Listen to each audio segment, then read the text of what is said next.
Қайырлы күн, күндеріңіз сәтті өтсін. Бүгін сіздермен бірге оп-оңай жасалатын осындай дәмді, жұмсақ кекстердің рецептімен бөлісетін боламын. Менімен бірге жасап, үй-іштеріңізді қуантыңыздар, өте тез дайын болады. Ыдысымызға S1 немесе S0 категориялы 3 жұмыртқамызды жарып аламыз. Және де үстіне 300 грамм қантымызды қосып, жақсылап араластырамыз. Миксермен және де венчикпен араластырсаңыздар да болады. Ешқандай айырмашылығы жоқ. Тек венчикпен араластырған кезде кішкене ұзақтау араластырасыздар. Ішінде қантыңыз осындай беті кішкене әппақ көпіршік болғанша, қанты ерігенше араластырасыздар. Және де пайдаланған заттарыңыздың бәрі бөлме температурасында болғаны өте маңызды.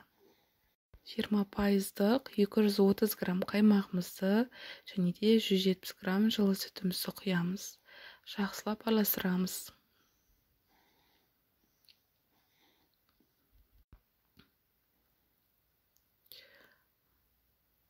Жақсылап араластырып алғаннан кейін үстіне 300 мг сұйық майымызды құямыз.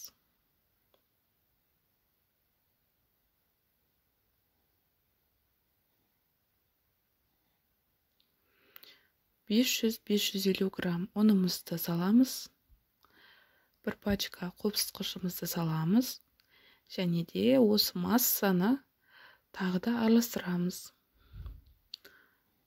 Алғашында осындай комочкалар болады. Араластыра бересіздер. Соңына қарай осындай бір тегіс болады. Қамырымыз дайын болды. Енді осы дайын болған қамырымызды арнайы кекс пісіруге арналған осындай қағаздарда немесе силиконды формаларға салып, 180 градус алдын ала қыздырылған пешімізде 30-35 минут көлемінде пісіріп аласыздар. Осылай кекстің құйған кезде жартысына жеткізіп қана құясыздар, өйткені жақсы көтеріледі, тасып кетуі мүмкін. Дәл ортасына жеткізіп қана құясыздар. Барлығын құйып алдық, енді пісіруге жібереміз. Бізде әлі жартысы қалды. Осылай үлкен болып, әдемі болып пісіп шығады. Дәл осы немен жасасаңыздар рецептпен 24 штук кекс шығады. Жасап көріңіздер, үй-іштеріңізді қуантыңыздар.